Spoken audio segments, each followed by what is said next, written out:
Hello नमस्कार, स्वागत है आप सबों का एक बार फिर से ऊंची उड़ान के इस यूट्यूब प्लेटफॉर्म पे। हमने जो करंट अफेयर का सिलसिला शुरू किया, उसी सिलसिले के तहत आज फिर से हाजिर है हम आपके सामने। तारीख 14/5/2025 जैसा कि दिख रहा होगा। बस हम लोग ज़्यादा समय तो लेते नहीं, आप जान ही गए होंगे अभी तक। बस मुश्किल से 10 से 12 मिनट आपका समय लेते हैं और उसी 10-12 मिनट में आपके लिए हम अच्छे अच्छे सवाल ला करके आपके सामने रख देते हैं, ताकि आपकी जो एक करंट अफेयर को लेकर के डर है और करंट अफेयर को लेकर के जो एक आपको बना रहता है माहौल, उसको हम ठीक करने का प्रयास कर रहे हैं। और भी धीरे धीरे हम इसमें और डेप्थ चलेंगे और ज़्यादा गहराइयों के साथ आपके साथ मिलते जाएंगे। बस थोड़ा थोड़ा प्यार बरसाना शुरू करिए, थोड़ा थोड़ा हम लोग एक दूसरे को जानना शुरू करें, थोड़ा थोड़ा हम एक दूसरे के करीब आना शुरू करें, ताकि हम आपके लिए जो कर सके उसको आप इजीली कैच कर सके। तो इसी उम्मीद के साथ ऊंची उड़ान के इस प्लेटफॉर्म के साथ हम आपको करंट अफेयर के टॉपिक की तरफ लेके चलते हैं। ऊंची उड़ान जानते होंगे, सफलता वादा सफलता का एक संस्था है जो कि ऑफलाइन ऑनलाइन दोनों तरह से टेस्ट सीरीज कंडक्ट करवाती है। और जो वनडे एग्जाम होती है उसके लिए स्पेशली जो है यह टेस्ट सीरीज कंडक्ट करवा करके कई बच्चों का रिजल्ट दे चुकी है। आपको भी अगर कभी ज़रूरत लगे तो आप इस संस्था के साथ जुड़ सकते हैं, ऊंची उड़ान के यूट्यूब प्लेटफॉर्म के साथ। जो टेलीग्राम चैनल है आप उसके साथ भी लिंकअप हो सकते हैं। तो आइए चलते हैं, हमारा आज का सवाल क्या है उसको देखते हैं। ज़्यादा समय नहीं लेंगे, कम समय में हम आपको अच्छे अच्छे टॉपिक दे करके चले जाएंगे। आइए शुरू करते हैं। टॉपिक आपका ये है कि किस राज्य ने या किस राज्य की सरकार ने प्रवासी बच्चे को राज्य की शिक्षा प्रणाली में शामिल करने के उद्देश्य से ज्योति योजना शुरू किया है। एक योजना शुरू की गई है जिसका नाम है ज्योति योजना। हालांकि वहां पर एक और योजना रोशनी योजना पहले चला करता था, अब वहां पर एक नई योजना शुरू हुई है जिसका नाम है ज्योति योजना। ध्यान रखेंगे। तो ये कौन सा राज्य है? ये राज्य है केरला। आप जानते होंगे भारत का दक्षिणतम राज्य में से एक केरला है। और वहां पर केरला में 35 लाख से अधिक जो प्रवासी श्रमिक हैं, यानी जो प्रवास करके वहां पे श्रमिक रह रहे हैं, वो अपने पता होगा कि बच्चे को शिक्षा बेहतर नहीं दे पाएंगे, तो वैसे ही लोगों के बच्चे को शिक्षा देने के लिए ये जो है ज्योति योजना वो शुरू किया गया है। तो यानी केरल में 35 लाख से अधिक प्रवासी श्रमिक जो रहते हैं, जिनमें से कई ऐसे हैं जो परिवार के साथ हैं, तो उनकी लिए ये योजना शुरू की गई है। इस योजना के आपको हम बताए थे, इस योजना का पूर्ववर्ती रोशनी प्रोजेक्ट चला करता था, जिसके माध्यम से प्रवासी श्रमिकों और उसके परिवारों को सामाजिक और शैक्षणिक शिक्षा देने का बात किया जा रहा था, सामाजिक और शैक्षणिक सेवाएं दी जा रही थी। उसी में थोड़ा सा और इन्हांसमेंट किया गया है और उसको क्या कर दिया गया, प्रोजेक्ट का नाम चेंज करके क्या कर दिया, ज्योति कर दिया। इस योजना का उद्देश्य क्या है? तो इस योजना का उद्देश्य है कि जो प्रवासी श्रमिक हैं उनके बच्चे को आंगनवाड़ियों और सरकारी स्कूल में नामांकित करना, मतलब उनको स्कूल तक पहुंचाना, आंगनबाड़ी तक पहुंचाना, और जो मौसमी प्रवास के बावजूद बच्चे की शिक्षा अगर नहीं हो पाती है तो उनको निरंतर बनाए रखना, क्योंकि मौसमी बेरोजगारी होती है। मौसमी प्रवास होता है। प्रवास दो टाइप का होता है, एक होता है स्थायी प्रवास, एक होता है मौसमी प्रवास। मौसमी प्रवास क्या होता है? समय समय के बाद जगह क्या होते रहता है, परिवर्तन होते रहता है, तब वो बच्चे को लेकर के मूव करते हैं। तो अब जो गवर्नमेंट जॉब करने वाले लोग होते हैं, जो आईएएस ऑफिसर होते हैं या फिर जो टीचर होते हैं, उनके बच्चे को तो कहीं भी आप ट्रांसफर कराइए, आराम से इजीली आपका एडमिशन हो जाएगा। लेकिन जो श्रमिक हैं, जो प्रवासी श्रमिक, जो मौसमी वाले हैं, उनके बच्चे का एडमिशन नहीं हो पाता है। तो ऐसे बच्चे को एडमिशन कराना, उसके प्रोसेस को आसान करना, उन्हें स्कूल तक पहुंचाना, इस पर्पस के मतलब मद्देनजर ध्यान रखते हुए केरला ने क्या किया, ये ज्योति प्रोग्राम शुरू किया। शिक्षा के साथ साथ स्वास्थ्य सेवा को बेहतर करना, सांस्कृतिक समावेशन, मतलब संस्कृति के साथ वो घुल मिल सके, और मनोरंजन की सुविधा को भी क्या करना है, प्रदान करना है। अगर हम बात करें क्या नाम है यहाँ के मुख्यमंत्री, तो जानते होंगे पिनरई विजयन जो है वो वहाँ के क्या है, सीएम है। और अगर हम बात करेंगे वहाँ का कैपिटल, तो आप जानते होंगे तिरुवनंतपुरम वहाँ की कैपिटल है, और राजेंद्र विश्वनाथ आर्लेकर जो है वहाँ के क्या है, वो गवर्नर है। आइए अगले क्वेश्चन की तरफ चलते हैं। हमारा दूसरा क्वेश्चन है कि भारतीय नौसेना ने 8 मई 2025 को अपने किस anti submarine warfare shallow water craft को प्राप्त किया है? अभी चूंकि भारत पाकिस्तान को लेकर के लड़ाई चल रही है, तो ऐसे माहौल में भारत अपने नौसेना की मजबूती को और ज्यादा मजबूत करने का प्रयास किया। मजबूती को मजबूत करना मतलब पहले से हमारा नौसेना मजबूत है, लेकिन उसमें और ज्यादा मजबूती प्रदान करने के लिए इस तरह के anti submarine warfare shallow water लाया गया है। इस तरह के 8 जहाज की श्रृंखला का ये देख पा रहे होंगे आप, ये पहला जहाज है।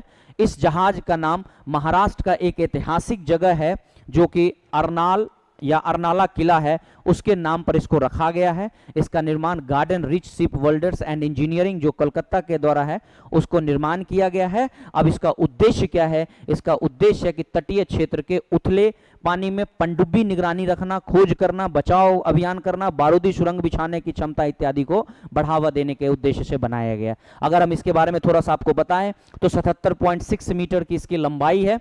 जो इसकी लंबाई है 77.6 मीटर के आसपास की लंबाई इसकी बनाई गई है। यानी ये जो जहाज है जिसकी लंबाई को आप देखेंगे तो 77.6 किलोमीटर के आसपास की इसकी लंबाई बनाई गई है और लगभग 10.5 मीटर के आसपास इसकी चौड़ाई बनाई गई है।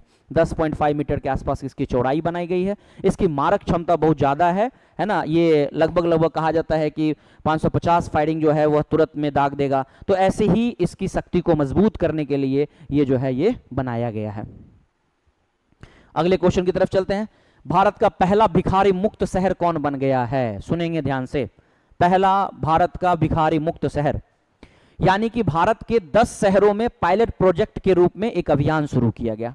इस अभियान के तहत ये टारगेट करना था कि राज्य के अंदर जो भिखारी हैं उन भिखारियों को कैसे मुक्त बनाया जा सके। ना भीख देना और ना भीख लेना, इस बीच का जो कड़ी था उसको खत्म करना था। और ऐसे शहर के तौर पे इन 10 शहर में से सबसे पहला शहर बना कौन? वो बना इंदौर। 10 अगर हम आपको शहर का नाम बताएं जिसमें से दिल्ली है, पटना है, इंदौर है। अगर हम और कुछ शहर का नाम बताएं तो आपको चेन्नई है, बेंगलोर है, हैदराबाद है, लखनऊ है, नागपुर है, मुंबई है और अहमदाबाद है। ये सारे शहर हैं जिनमें से अगर हम बात करें तो जीतने वाला शहर कौन सा है? तो वो इंदौर है। यानी इसके तहत जागरूकता अभियान चलाया गया।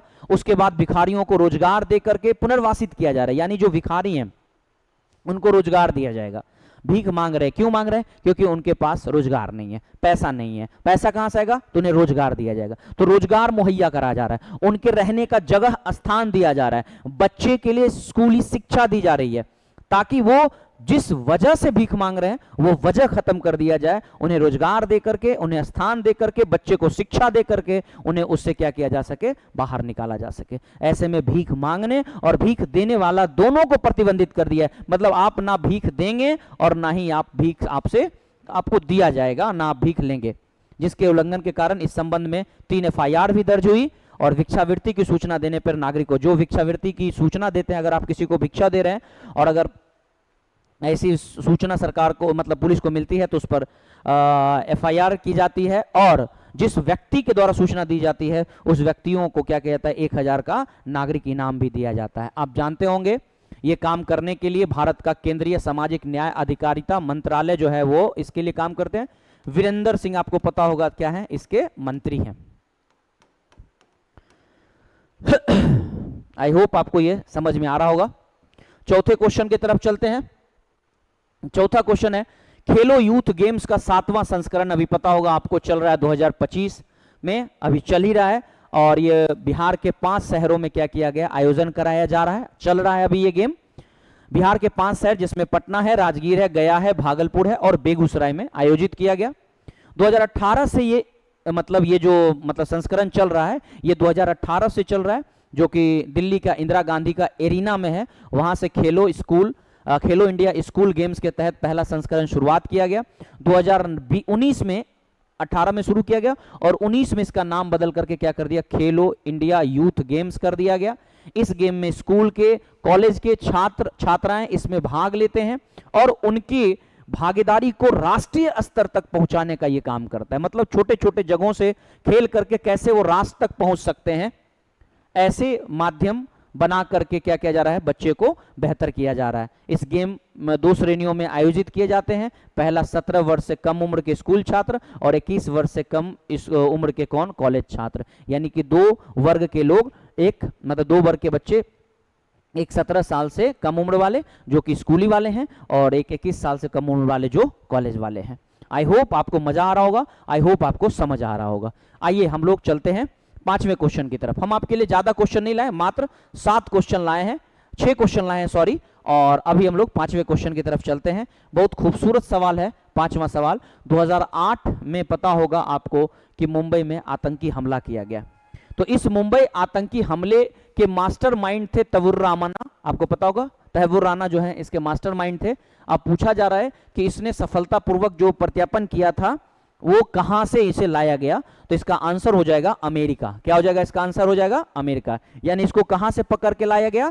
तो इन्हें अमेरिका से पकड़ करके लाया गया। यानी पाकिस्तानी मूल के कनाडियाई नागरिक, मतलब ये कनाडा के नागरिकता ले रखे थे, पाकिस्तानी मूल के थे और कनाडा में रहते थे। और तैवूर राणा को 26 नवंबर 2008 ने जो मुंबई आतंकवादी हमला हुआ था उसका ये साजिश करने का एक मास्टरमाइंड वाला प्लेयर माना जाता है। और इसको मुकदमा भारत में, इसका मुकदमे का सामना करने के लिए अमेरिका से भारत वापस लाया गया, यानी अमेरिका से इसको भारत लाया गया है। तो किस व्यक्ति को लाया गया? तो याद रखिएगा कौन ये व्यक्ति है, जिसका नाम क्या है? तैवूर राणा। अब हम लोग चलते हैं थोड़ा सा इसके बारे में जान लेते हैं। पाकिस्तानी आतंकवादी समूह ये लश्कर ताइबा का है ना, जो कि मुंबई के ताज होटल प्लेस, पता होगा प्लेस होटल पे, सिटी से छत्रपति शिवाजी टर्मिनल के पास, और चावार हाउस था, वहां पर आतंकवादी हमला हुआ। 10 पाकिस्तानी आतंकवादियों को मुंबई भेजा गया था, पाकिस्तानी आतंकवादियों को। और इसी मतलब घटना को हम 26/11 के नाम से भी जानते हैं, जिसमें से 6 अमेरिकी सहित 166 लोग मारे गए थे। सोचिए 166 लोग उसमें मारे गए थे। एकमात्र जीवित पकड़े गए आतंकवादी पाकिस्तान के अजमल कसाब, पता होगा, जिसको भारत ने बाद में अदालत के तहत दोषी ठहरा करके उसे फांसी की सजा दी। डेविड कॉलमैन हेडली के और तैवूर राणा को मुंबई आतंकवादी हमले में मुख्य साजिशकर्ता के रूप में क्या किया गया? नाम पाया गया। लश्कर ताइबा एलटी के संस्थापक पाकिस्तानी हफीज सईद, यानी ये पाकिस्तानी व्यक्ति हफीज सईद, जिस पर पता होगा अभी वर्तमान में इसी के परिवार पर हमला किया गया था भारत के नौसेना के द्वारा। और इसके बहनोई हफीज अब्दुल रहमान मक्की को 26/11 के मुंबई आतंकवादी हमले का प्रमुख वित्तपोषक माना गया, और वो अभी तक गिरफ्तार नहीं किया गया है। भारत लगा हुआ है कोशिश में उसको बर्बाद करने का, और ऐसे मकसद वाले लोगों को बहुत जल्दी बर्बाद कर दिया जाएगा, क्योंकि जो देश के, जो समाज के, जो व्यक्ति के विरोध में होंगे वो एक ना एक दिन कहीं ना कहीं मारे जाएंगे, और कहीं ना कहीं ऐसे चीजों को पालने वाले और बढ़ावा देने वाले को भी कहीं ना कहीं ऐसी सजा मिलेगी ही मिलेगी। यही आज हो रहा है। आइए हम लोग छठे क्वेश्चन की तरफ चलते हैं, और ये छठा क्वेश्चन हमारा अंतिम सवाल होगा। आइए एक अंतिम सवाल के साथ आपसे विदा लेंगे। केंद्रीय राज्य मंत्री स्वतंत्र प्रभार डॉक्टर जितेंद्र सिंह, याद रखिए कौन है डॉक्टर जितेंद्र सिंह? तो विज्ञान प्रौद्योगिकी मंत्रालय है। उन्होंने 2250 मीटर की ऊंचाई पर नत्था टॉप में भारत के पहला और दुनिया का दूसरा हिमालय उच्च वाले वायुमंडलीय और जलवायु अनुसंधान, यानी कि जलवायु और वायुमंडल का अनुसंधान केंद्र खोला गया उधमपुर। आपको पता होनी चाहिए जम्मू कश्मीर में एक जगह है जिसमें नत्था टॉप है, जहां पर लगभग 2250 मीटर की ऊंचाई पर। ये इसलिए ये जगह चुना गया क्योंकि वहां पर जलवायु, मतलब जो वायुमंडल है वो शांत हो जाता है, जहां से आसानी से हम क्या कर सकते हैं, किसी भी जगह के मतलब जलवायु के बारे में या फिर वहां के वायुमंडलीय परिस्थितियों के बारे में हम आसानी से समझ सकते हैं। इसलिए नत्था टॉप को चयन किया गया, जहां पर स्वच्छ वायु, न्यूनतम प्रदूषण होगा, और ऐसे वायुमंडलीय प्रक्रियाओं का अध्ययन करने के लिए आदर्श स्थान चुना गया है। यहां की स्थितियों को फ्री टोपोस्फेरिक वातावरण में अनुसंधान करके दुर्लभ जो अवसर हैं वो प्रदान किए जाएंगे, यानी करके दुर्लभ अवसर प्रदान करते हैं। मतलब सोचिए जो हम नहीं भी कर पाते हैं वो उस जगह पर करके हम आराम से क्या कर सकते हैं, जलवायु के बारे में आराम से हम जानकारी ले सकते हैं। तो आई होप आपको ये बात समझ में आ गया होगा। हमने ज्यादा देर आपके साथ डिस्कशन नहीं किया, क्यों? क्योंकि हमारे पास जो टॉपिक है, जो मेन है, जो जरूरी है, जो बिना किसी लाग लपेट का आपके सवाल में पूछे जाने की संभावना है, हम उसी को लेकर के आपके साथ मिलते हैं, उसी के साथ हम आपका डिस्कस करते हैं। तो आई होप आपको समझ में आ रहा होगा। अगर समझ में आ रहा होगा तो लाइक बटन जरूर दबाइएगा। अगर समझ में आ रहा होगा थोड़ा शेयर करने का प्रयास करिएगा। अगर लग रहा है कि थोड़ा सा और ज़्यादा बढ़ाने का कोशिश करें तो थोड़ा सा शेयरिंग विथ केयरिंग करिए, तो हमें और मज़ा आएगा। अगर आप शेयर करेंगे हमारे केयर करने के लिए तो हमें और मज़ा आएगा, और हम और बेहतर तरीके से आपके सामने रिप्रेजेंट कर पाएंगे। तो इसी शब्द के साथ हम आपसे विदा लेते हैं।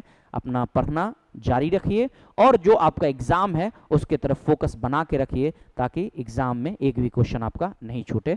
तो जो हमारी एक मुहिम है इस करंट अफेयर का, उसको और बेहतर करने के लिए हमें सपोर्ट करें। और फिर हम लोग मिलते हैं अगले वीडियो में, तब तक के लिए धन्यवाद।